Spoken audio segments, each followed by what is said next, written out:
Pretty soon after starting to learn how to simplify my characters, I started working on how to add color. In school, I'd mostly worked in pencil and charcoal, and before school as well. I usually just sketched. But through studying that stack of picture books, I knew I needed to be able to work in color. I wasn't sure which medium I wanted to use, though. I had acquired different media over the years, but I hadn't used them much because I was pretty intimidated by most of them. In my classes, I had worked with some, but not really enough to feel comfortable with any of them. Looking back, I think my problem was I got frustrated and quit instead of trying to learn how to work with them. I only finally settled on one because it was the only option I had left, which is not great. Other than the ones that messed with my damaged hands and my sensory issues, it was kind of embarrassing to explain why I didn't like each of them because now I know they can be awesome and create beautiful work. But this is where I was at this point in the journey, so here we go. I tried colored pencils first. I didn't like how they felt to work with or the sounds they made on the paper. I know that sounds extreme. The joys of a sensitive nervous system. And drawing with pressure on them made my hands hurt. I do use colored pencils now, but alongside other media. That way I can still include their textures, but it's easier on my hands and my ears than doing a whole illustration with them. But since I didn't want to use those as my main media, I tried pastels next. Same thing, I wasn't enjoying the process. With soft pastels, I didn't like having to wear a mask and they made dust go everywhere.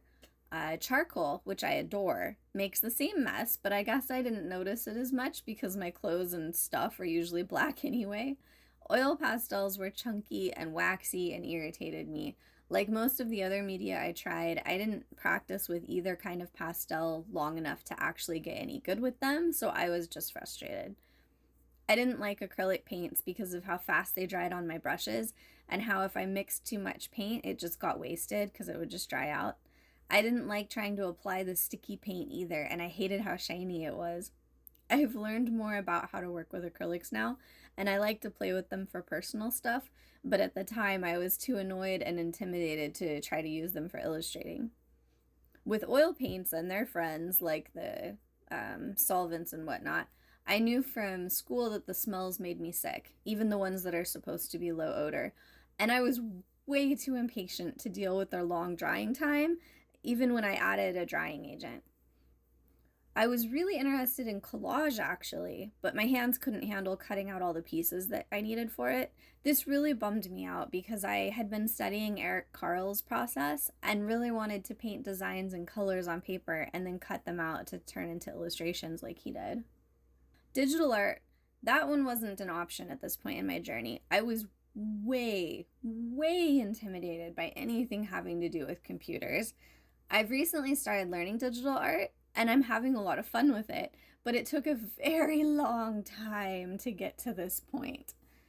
I did have more experience with watercolors because I took a whole class on it in school, but I spent the entire semester in varying levels of frustration, so I was hesitant to try it out for illustrating.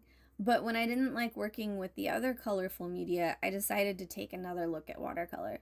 I still had the two brushes and the tubes of student grade paint from class, and even though I had struggled in it, the class did get me over that initial intimidation I still had with the other media.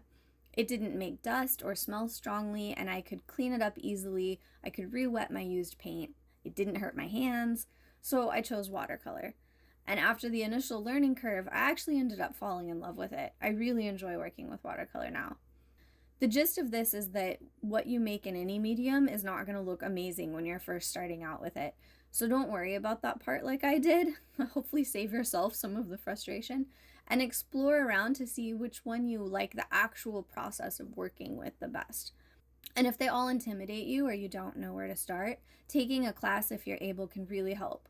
Tutorials might help too. And if you're easily affected by sensory things like I am, maybe find a way to test media out first because it could help you figure out if certain ones affect you more negatively than others. This might help keep you from wasting money on supplies that you end up not being able to use, or at least figure out ways to make them work for you if you really do want to use them. So then, with my medium chosen, I started by just trying to figure out how to paint with it. And you probably guessed it, I got frustrated. It's a bit of a recurring theme. But I was determined to make that last medium work, and I didn't want my kidlit journey to stop just because I was discouraged with watercolor. I decided to finally put my +5 stubbornness to good use. These are some of my early attempts. I tried watching tutorials and had trouble keeping up. Since watercolor dries so fast, you can't really stop in the middle and rewind and rewatch parts without your painting getting messed up. Blog tutorials were helpful for getting comfortable with the basics through exercises, but if I was trying to make a painting, I still got kind of lost. What ended up helping me the most to get over this slightly less new beginner spot in the learning curve was this little book, Watercolor Success in 4 Steps, 150 Skill Building Projects to Paint by Marina Bakasova. She starts off telling you about the supplies and basic techniques you need, and then you can paint along with each project at your own pace. She even tells you what colors of paint to use. I did have to substitute for colors I didn't have, but that's a good exercise too, the color matching, being able to try to gauge which color you're looking at. Here's some of the pieces I made using that book. I was getting interested in trying out micron pens or pigment liners, and these little paintings were a nice way to test painting with and without line work to see which version I'd like to use for illustrating. I ended up going with the line work one. This little book was incredibly helpful because I could go at my own pace, I could see what colors to start with, and I could see the steps to take to get the end result. If you're like me and have been struggling with following tutorials and figuring out how to use the media you chose on your own, maybe try looking for something similar in your medium that would help. And the thing that finally helped me get comfortable enough with mine to try illustrating with it, you probably already know, it's practice, right? Of course it is. The answer is always more practice. For a while, I wasn't happy with pretty much anything I was making. I knew that we have to make the stuff that's discouraging, that just doesn't look the way we want it to. It's the only way we can grow to the point where we can make stuff that we like. But that didn't really stop me from getting discouraged. But those hours of practice add up, the skills do grow, and one day I made something and went, that's actually not terrible. One of the things I did to motivate myself that really helped was I started a blog, and I started sharing what I had learned so far. I tried to show absolute beginners how to do the most basic watercolor things, like how to set up a workstation or how to do brush exercises. This helped cement my own knowledge of the basics. But I pretty quickly ran out of knowledge that I felt equipped to share, so I decided to share my growth process instead, kind of like this series. Starting in the summer of 2022, every month I got a seasonal fruit or veggie, took a reference photo of it, sketched it, and then uploaded the sketch to my website for people to download so they could trace it and jump right into painting with me. And then I'd spend a couple hours painting that fruit or veggie, taking photos at every step along the way that I could possibly think of. I called these my practice with me, let's paint a whatever sessions. And the goal was to give other people who felt overwhelmed by tutorials a more low pressure way to practice alongside me and kind of learn together. Doing this helped me practice intentionally because I had to be super aware of what I was doing so I could explain it alongside the photos later. And by approaching it as a let's grow together setup, it took the pressure off so I could just have fun with it.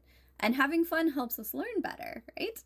I eventually started making videos of these practice sessions instead, mistakes included. I'll link to that playlist in the description in case you work in watercolor and would like to practice with them. Once I figured out how I learned best, then I practiced a lot. It's easy to get frustrated with the learning curve. It's so easy. Maybe for some of us more than others. I don't know. I'm easily frustrated. I don't know. If you're at the beginning and you're frustrated or discouraged, you're not alone in that. It's okay. We all have to climb that mountain from the bottom. Focus on practicing your medium until you feel comfortable with it. Not amazing, but comfortable enough where you don't want to just chuck it out the window every time you sit down with it. As with all these stages, I think the length of time in this one varies by person. On hard days, I tried to remind myself that it was okay to take as long as I needed there. Now I know it's totally normal to not feel good enough, no matter how much our skills improve. The pull of that imposter syndrome can be very strong. Sometimes I just have to keep going forward, even if I don't feel ready. That seems to be the best way for me to keep growing. Speaking of growing, it's ironic that I disliked the other media so much at the beginning because now that I've studied illustration more, I've really come to enjoy all their different aspects, I guess, all their different textures and the chunky waxy thing of the oil pastels and all the different effects that they can give. I've actually been experimenting with them lately again, but more focused this time, more purposeful, to see how I could combine them with my watercolor in interesting ways. Except the oil paints. I'm still too impatient to deal with oil paint. But anyway, at this point, as I was still kind of trudging up that first part of the learning curve, getting more comfortable with my chosen medium helped me feel confident enough to eventually take the next step, which was making kidlit illustration practice pieces and then the pieces for my first portfolio. And that's what we'll cover in part 4. Until next time.